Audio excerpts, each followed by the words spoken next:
A Rushing Charles ya lo conocimos, digo, es un autor del cual hablamos, y hay dos capítulos que definen muy bien comparativamente los dos métodos. Vamos a verlos hoy. Son el capítulo 4 y el 6 de este libro, que es el uso, la construcción de la investigación social. Particularmente el capítulo 4 es el uso de los métodos cualitativos.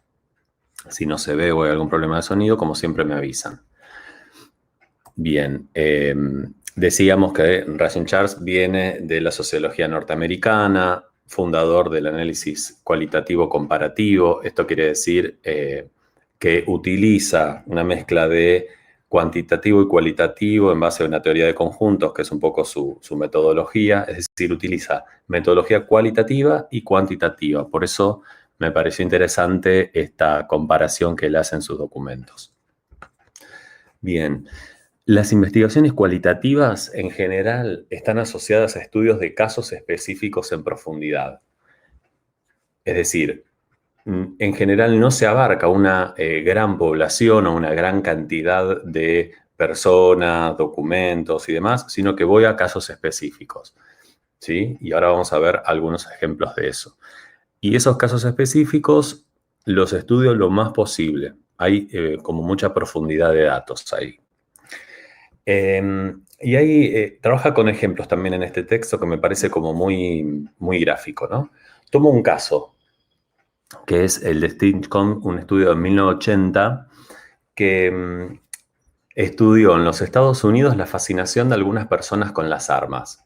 Una temática que le interesaba en ese momento a ese investigador y que, bueno, sabemos que Estados Unidos es uno de los países más armamentistas del mundo, que tiene su propia industria de armas. Digo, hay toda una cuestión comercial alrededor de esto.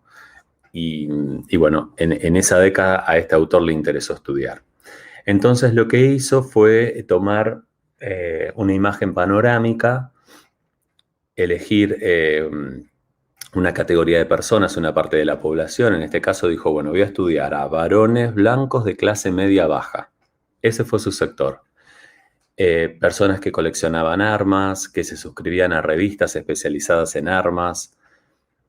Es decir, ahí ya tenemos una parte de la población que estudiar y todo el que no cumpla este recorte, varones blancos de clase media, baja, que coleccionan armas y se suscribían a revistas, no forma parte de su investigación. Ahora, ¿eso qué decía de la fascinación? Entonces, este estudio lo que muestra es que quizás sería mejor un acercamiento a casos particulares para buscar algunos patrones. Es decir, no solo me sirve tener ese sector de la población, sino encontrarme con algunos de ellos, hablar con algunos de ellos, ver qué piensan, cómo viven su fascinación con las armas, etc. Y hay otro ejemplo que es el que trabajamos en otro texto. Toma el caso de Arlie Hochschild, la socióloga norteamericana que estudió la comercialización del sentimiento humano. ¿Se acuerdan del trabajo emocional y el trabajo de azafatas y este prejuicio que, bueno, sigue en el mundo laboral, pero que planteaba en ese momento, también en los 80, esta investigadora, diciendo que, bueno, había algunas empresas que pensaban que el trabajo emocional era algo particularmente de las mujeres y por eso en el área de servicios se pensaba un trabajo de auxiliares de vuelo solamente de mujeres. Bueno, ese es el otro caso que toma, en este caso, Rushing Charles. Iba a decir, bueno, acá aparecen categorías, ¿no? El trabajo de auxiliares de vuelo y el trabajo emocional. Es decir, esos son como tópicos que yo voy a indagar en quienes vea o entreviste. Con estos dos ejemplos, el autor va construyendo una idea y dice, bueno, lo que podemos ver es que en ambos casos aparecen los fines de la investigación cualitativa. Es decir, por un lado, dar voz o reconocer una voz, es decir, entrevistar a tanto estos hombres fanáticos de las armas como las mujeres que trabajan en esos sectores para ver qué piensan acerca de eso. ¿Sí? Me acerco a ellos, no es solamente un dato, sino que voy a requerir de su voz, de su discurso. Por otro lado, interpretar la importancia histórica y cultural que eso tiene y de esa manera, con los resultados de esa investigación, hacer progresar la teoría. Esa es la finalidad de la investigación cualitativa, según Rushing Charles. Entonces, lo que podemos pensar es, bueno, dar voz implica, por ejemplo, reconocer algunos sectores de la población postergados. Por ejemplo, no sé, migrantes, diferentes etnias, disidencias sexuales, sectores de la pobreza. Mediante el estudio de algunos casos, se pueden crear mejores conocimientos y, por tanto, mejores representaciones de experiencias. ¿Se acuerdan que en la clase anterior hablábamos de que lo que hacen las investigaciones es producir unos resultados y un conocimiento? Y eso, al ser leído o transmitido, lo que sucede es que va creando una representación social, es decir, una imagen de cómo es algo, ¿no? Que en general el investigador o la investigadora tiene una imagen previo a encarar un proceso y eso después seguramente se ve modificado en parte o totalmente en el proceso de investigación. Es decir, uno tiene un prejuicio sobre algo, pero después de investigarlo seguro aparecen datos nuevos, aun cuando yo sepa mucho sobre eso. Y eso es lo importante. Pero bueno, uno de los sentidos entonces de la investigación cualitativa es, bueno, ir a los detalles, dar voz a aquellas minorías de la sociedad. Por otro lado, interpretar fenómenos culturales e históricamente relevantes. Por ejemplo, la relación de migrantes entre México y Estados Unidos, digo, temas históricos, o el conflicto de Medio Oriente, o el feminismo que lleva décadas y este último tiempo tuvo una nueva oleada. Es decir, fenómenos que están presentes siempre, pero se puede recurrir a momentos específicos e interpretarlos nuevamente. Es decir, puedo ir a dar voz a sectores postergados, a interpretar fenómenos que siempre están, pero ahora quiero focalizarme en el presente, por ejemplo. Y también la investigación cualitativa sirve para hacer progresar la teoría con la proliferación de nuevos patrones de conocimiento. ¿Qué es esto que decíamos? Los nuevos resultados que van apareciendo con las interpretaciones y los análisis de cada investigación.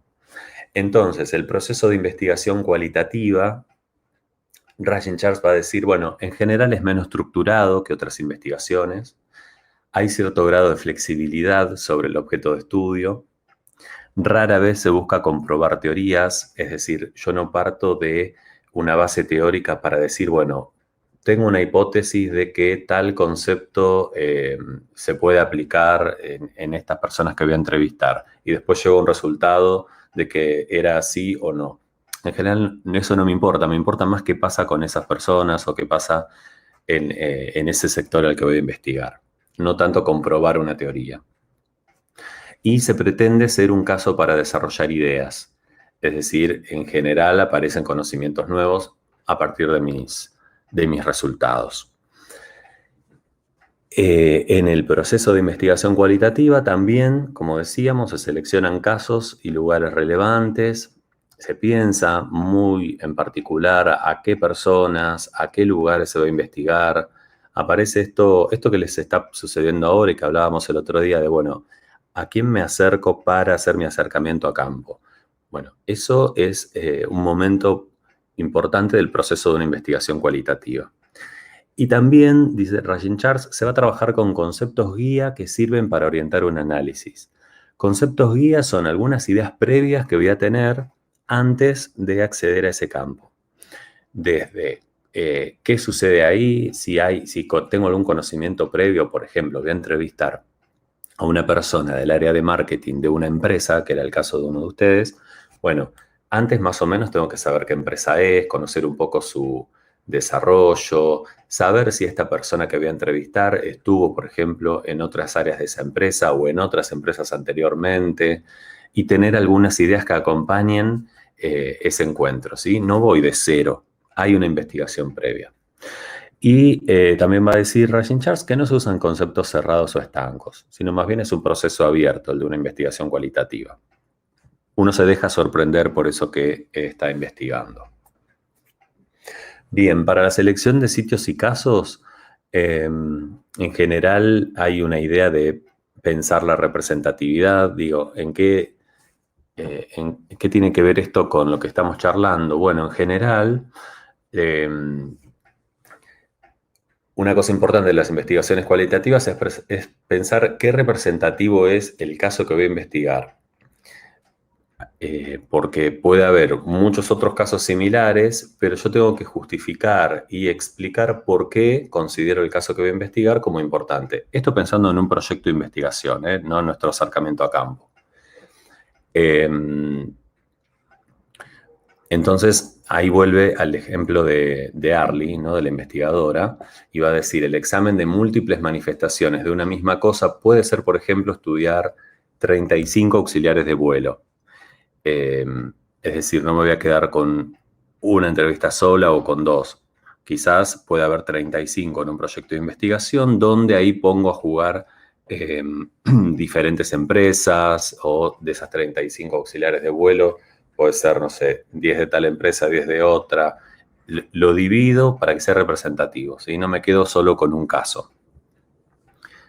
Y ahí encuentro algunas interpretaciones que van a ser interesantes, porque quizás en una empresa sucede mucho algo, en otra sucede otra totalmente diferente, ¿no? Ahí hay una comparación de esas ocupaciones.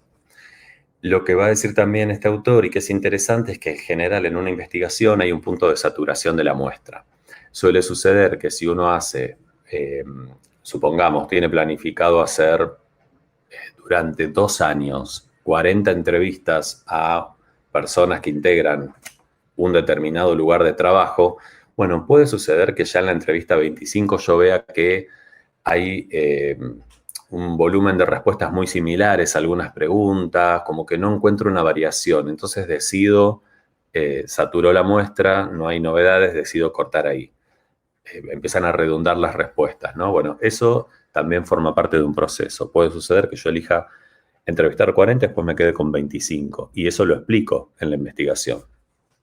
Por eso lo maleable de la investigación cualitativa. Uno puede modificar algunas cosas en el medio del proceso. Lo que importa, y es muy importante, para la redundancia, es la solidez de la descripción. Es decir, la presentación de los resultados tiene que ser muy, o lo más descriptiva posible. Cuando nos referimos al uso de conceptos guía, que es esto que comentábamos hoy, tienen un carácter preliminar, son conceptos que uno tiene, o ideas que uno tiene previo a la investigación, sirven para comenzar el proceso y es habitual que en el desarrollo después vayan variando. Los conceptos y las categorías empíricas van de la mano. Los conceptos, es decir, estos componentes del marco analítico o algunas ideas previas, y las categorías empíricas son las que agrupan las manifestaciones similares de fenómenos sociales, ¿no? Hay un estudio de Howard Becker. Howard Becker es un investigador metodólogo muy importante. Estuvo también citado en uno de los textos anteriores que vimos. Hizo un estudio en el año 1953, también hace mucho tiempo, y su estudio se basó en consumidores habituales de marihuana. Todos los casos habían pasado por un proceso de aprendizaje que le enseñaba a cada consumidor cómo disfrutar de la marihuana. Entonces él especuló con que, bueno, todos los consumidores de marihuana, que sería su categoría, experimentaban un proceso social de aprendizaje, que sería el concepto. Fíjense cómo de eso que encontró o pensaba, construyó su categoría, que en este caso son los consumidores de marihuana, puede ser las azafatas de vuelo en el otro estudio, o los fanáticos de las armas en el primer estudio que vimos. Y el concepto es el proceso social de aprendizaje en este caso. Puede ser el trabajo emocional en otro o el fanatismo en el primero, ¿no? Entonces decidió investigar a personas de Chicago, en particular 50 consumidores. Los entrevistó. Casi todos decían consumir por placer, pero algunos también decían que no lo disfrutaban. Entonces, lo que hizo Becker fue reducir la categoría relevante. El proceso social de aprendizaje parece que solo se aplicaba a quienes utilizaban la marihuana por placer, que eran la mayoría, pero no todos. Y la reducción estableció una correspondencia cercana entre la categoría, es decir, aquellos que fumaban por placer, y el concepto, el proceso social de aprendizaje acerca de cómo usar la marihuana. Con este ejemplo que vemos, que uno puede tener una idea previa, o en las primeras entrevistas en una investigación grande puede aparecer una idea, por ejemplo, una un preconcepto o una prenoción que tengamos puede ser, bueno, todos los que fuman marihuana lo hacen por placer.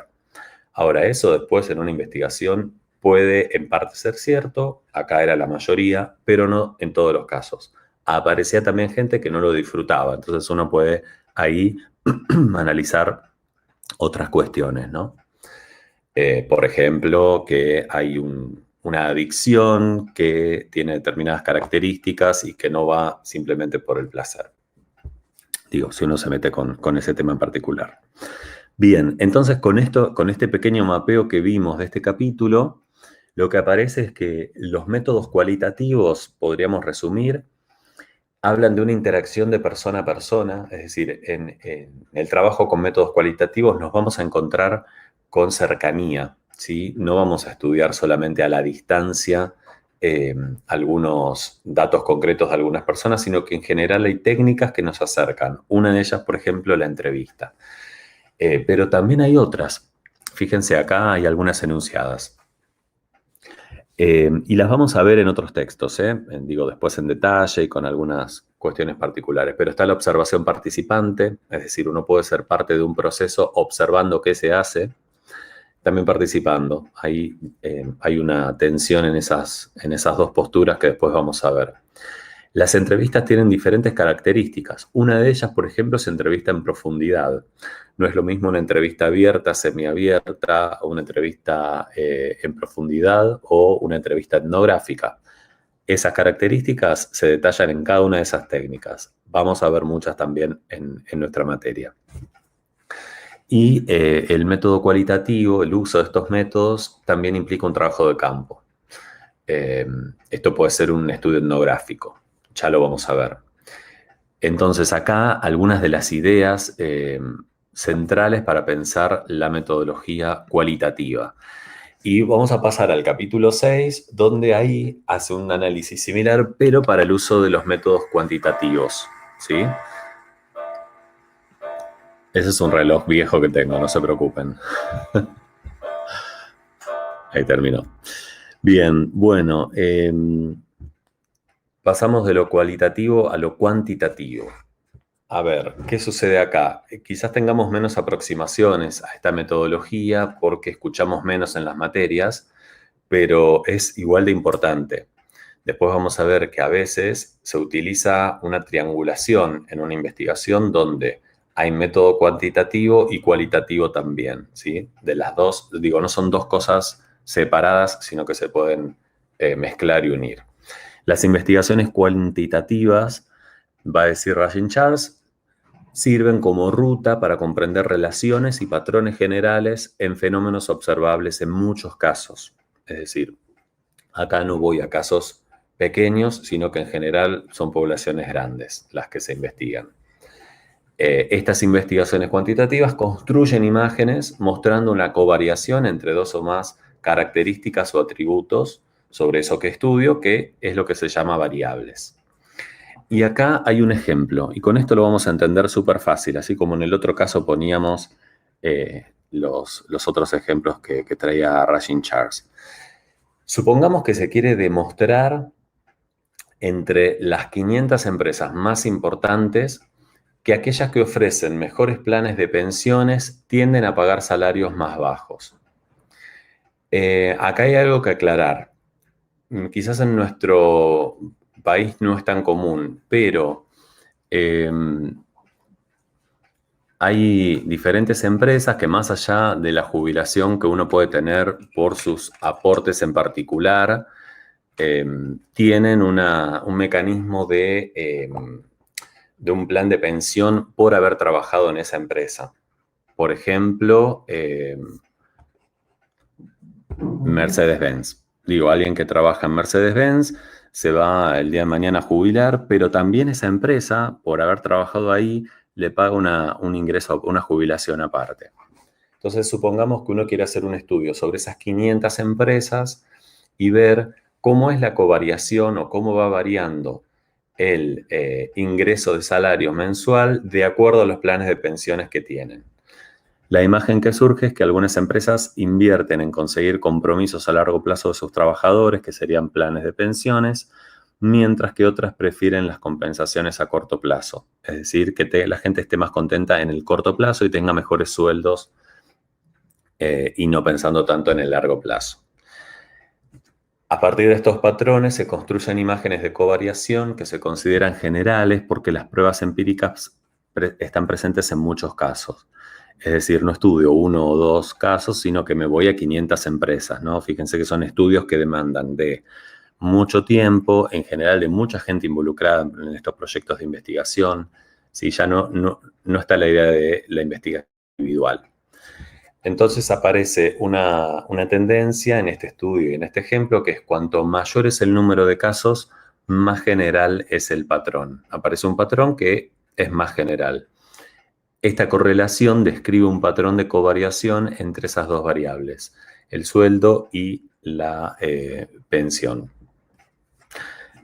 Con este ejemplo podemos ver que en una investigación cuantitativa se identifican patrones y relaciones generales. Uno puede llegar, por ejemplo, a un resultado en ese estudio que vimos recién y decir, bueno, de las 500 empresas vimos que en el 85% la covariación entre salario y pensión determina que el 85% justamente le da importancia al corto plazo y prefiere que la gente tenga mejores salarios en el momento y no le da tanta importancia a la pensión a largo plazo. Bien, llegué a ese porcentaje en ese estudio de las 500 empresas. Es decir, es un patrón fuerte y es un dato representativo porque mi investigación tiene un montón de casos, ¿no? Entonces, estos patrones y relaciones son generales, no es algo particular en comparación con el método cualitativo. También esta investigación sirve para comprobar teorías y de algún modo realizar predicciones. Es decir, yo a partir de estos resultados, por ejemplo, de este estudio, puedo ver cuál es la tendencia que tienen determinadas empresas para con sus empleados en esta temática que estudié. Y eso puede ser quizás una predicción a futuro. Bien, estos patrones y relaciones que se identifican son importantes porque ofrecen claves para pensar la causalidad. Es decir, por qué sucede lo que sucede, ¿no? Las causas de esas cuestiones. La comprobación de teorías, el examen de las pruebas empíricas, lo que hace es, digo, de todos estos casos, de estas 500 empresas, es apoyar o refutar una proposición inicial. Si yo tenía la idea de que las empresas apostaban más a los planes de pensión y me doy cuenta que no, bueno, lo que estoy haciendo es refutar esa proposición inicial o esa hipótesis que tenía. En las investigaciones cuantitativas se trabaja también con hipótesis. Es decir, lo que hago es comprobar esas ideas generales o imágenes retóricas. Y, como decíamos recién, bueno, esa variedad de casos lo que hace es formar una tendencia o adelantar una predicción de qué puede suceder con determinado tema. Ahora bien, acá hay una parte de este capítulo que lo que hace es analizar ambos métodos, ¿no? Por lo que venimos diciendo entonces, el método cuantitativo y el cualitativo parecen dos cosas totalmente distintas, complementarias. ¿Qué les parece? Como para que charlen un rato también. Para mí lo ideal sería que sean como complementarias, ¿no? Creo que es lo que hablábamos el otro día, de ir un poco con ponerle lo que puede ser cualitativo como una entrevista y cuantitativo como las estadísticas. Sí, eso es muy interesante porque lo que suele ocurrir es que se complementan. Esto que decíamos, ¿no? Una encuesta, que es una herramienta del método cuantitativo que se aplica a determinada cantidad de personas, puede enriquecer las 4 entrevistas que hice referentes sobre esa temática dentro de mi método cualitativo. Sí. Perfecto. Ahora, ¿qué sucede? Esto tiene sus límites también, porque la triangulación de los dos métodos en general implica que se utilicen herramientas de ambos. puede suceder que uno diga, bueno, sí, voy a utilizar los dos métodos, pero en realidad después termina haciendo entrevistas y va a un lugar a observar lo que pasa.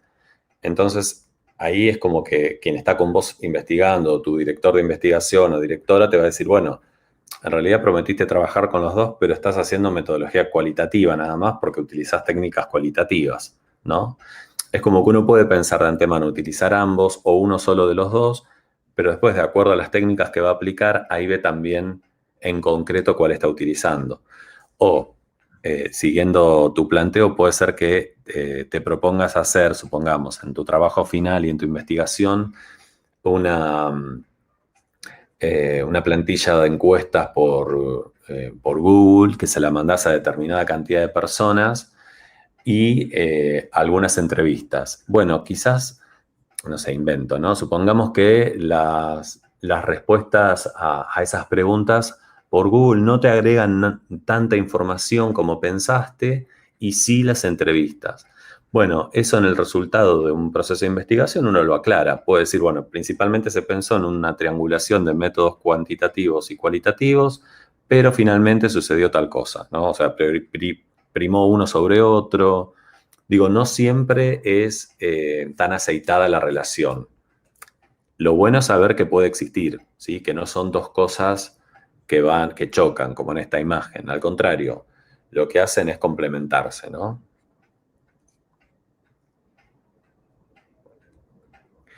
Y esa otra pregunta, eh, como para repasar y quizás que quede más claro. ¿Nuestro acercamiento a campo en qué método estaría?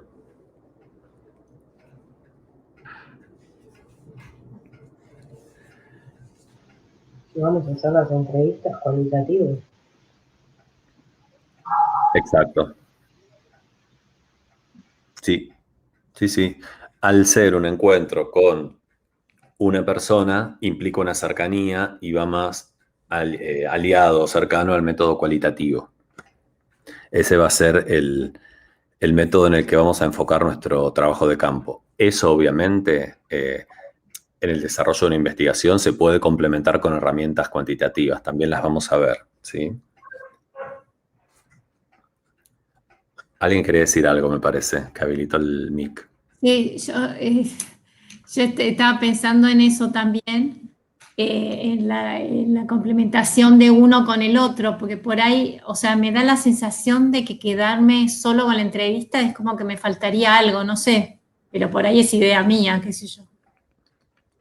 Sí, a veces tenemos esa idea de que el método cualitativo de por sí no me va a dar una generalidad. Bueno, en algunas investigaciones la generalidad no se busca. Simplemente uno quiere ver qué sucede en un lugar con determinadas personas que hablen de ese lugar. Y para eso quizás no es necesario el método cuantitativo, ¿no? Si yo estoy prometiendo en mi investigación ver qué sucede con eh, vuelvo al ejemplo, el área de marketing de Adecco, por ejemplo, y ahí hay 20 personas que me interesa ver cómo trabajan, qué piensan del marketing, qué piensan del desarrollo de la empresa, cuánto tiempo hace que están ahí, bla, bla, bla, bla. Bueno, a mí me interesa eso y quizás pueda aplicar, supongan, una encuesta previa, pero son 20 casos, ¿no? No son 500 empresas como el ejemplo que veíamos. Entonces quizás eso tiene algo del método cuantitativo, pero termina teniendo más peso la palabra de la gente que trabaja ahí a través de entrevistas, por Zoom, supongan, o algún llamado por teléfono, o cosas más cercanas a lo cualitativo. ¿Pero por qué? Porque definí investigar esa empresa y son 20 personas. Si hubiese, esto en una investigación de 1 año y medio, supongan, ¿no? Eh, pero si yo decidiese con un equipo investigar no sé, los miles de estudiantes de posgrados de una provincia, bueno, ahí ya tengo que pensar en algo cuantitativo porque primero la población es enorme, tendría que utilizar quizás alguna herramienta del método cualitativo como alguna entrevista y qué sé yo, pero también voy a tener que diseñar algunas encuestas previas, digo, pensar en técnicas que apoyen más al método cuantitativo. Lo define un poco el campo o el objeto de estudio que yo decida. Ahora, esto queda claro, ¿no? Porque es importante tenerlo en cuenta, ¿no? No siempre los dos métodos son necesarios. En nuestro acercamiento a campo, ¿por qué vamos a hacerlo más cualitativo? Porque simplemente es un acercamiento a campo, es decir, no vamos a realizar una investigación completa. Es como la primera parte, como el primer eslabón de lo que podría ser un proceso de investigación. Entonces, por eso el trabajo de acercamiento a campo con un método cualitativo y con una herramienta del método cualitativo, lo que permite es vivir una experiencia cara a cara con alguien que es distinta a un método cuantitativo porque precisaría más gente y más cosas para hacer ese acercamiento.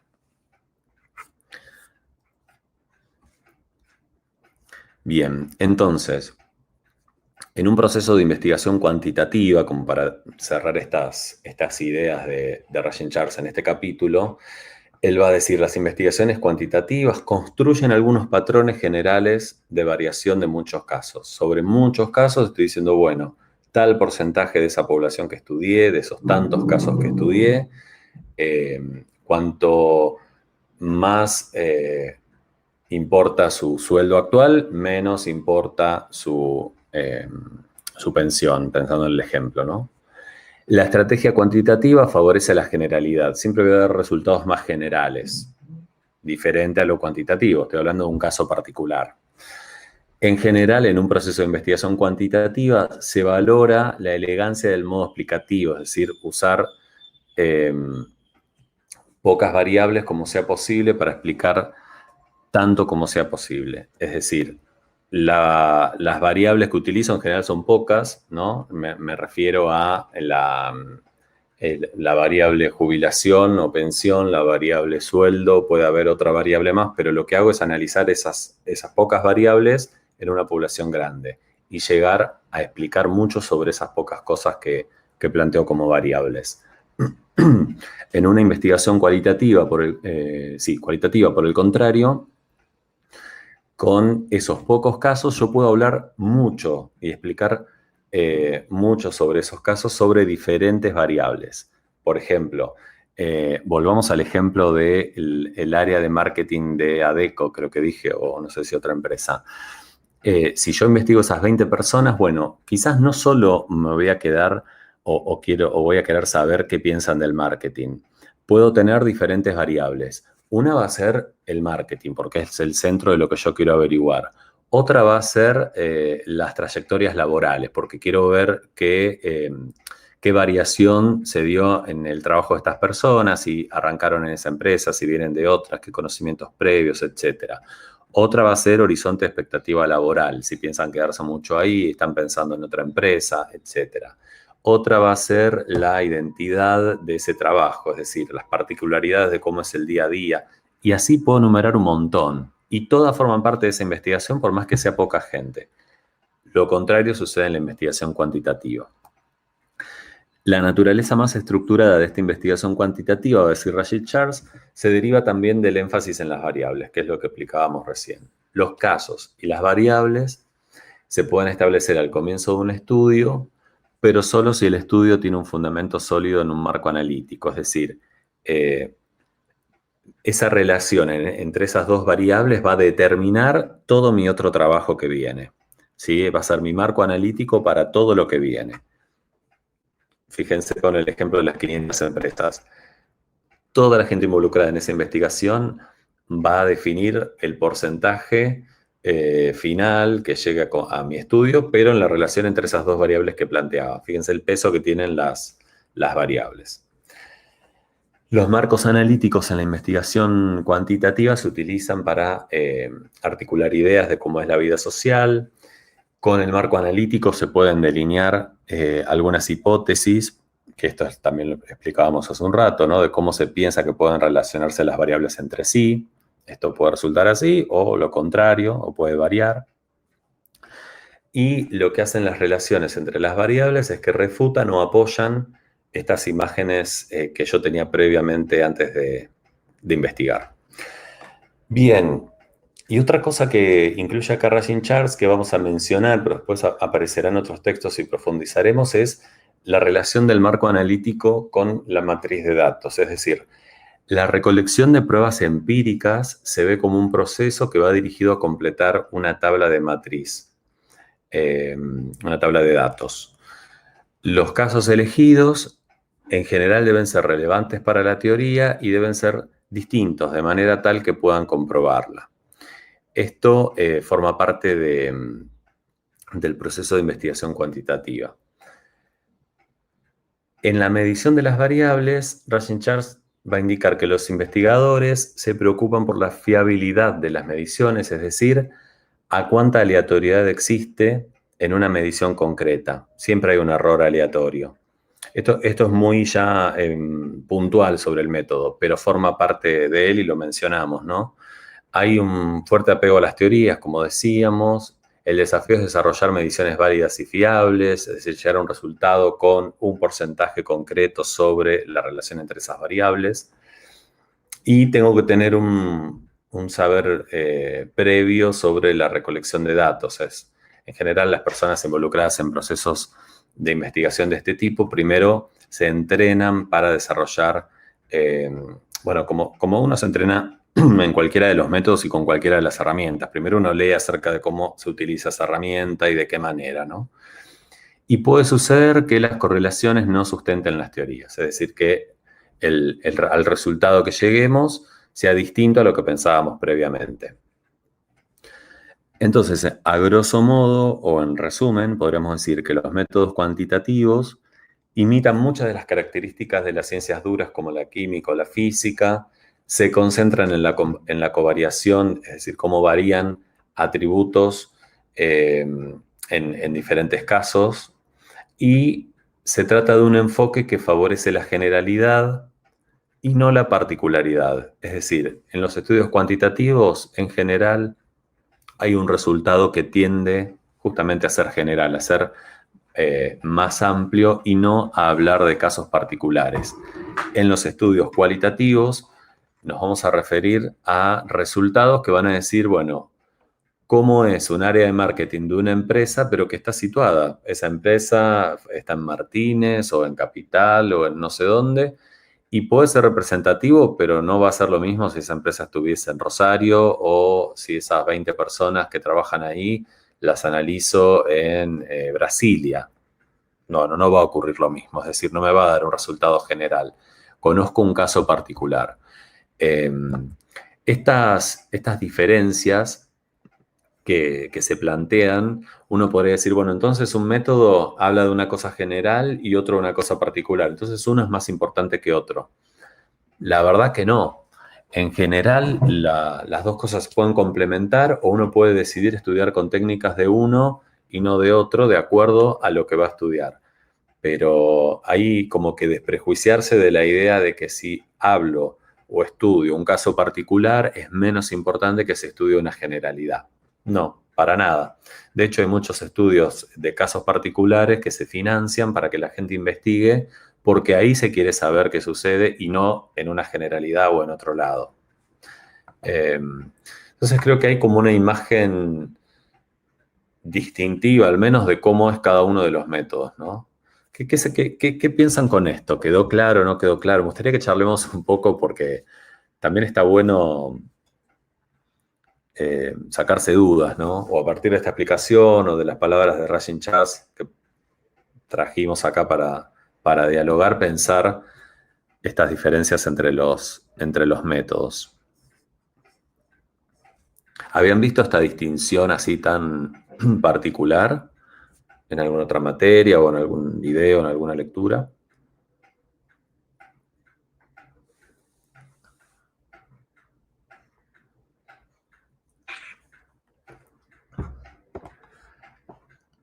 ¿Sí? ¿No?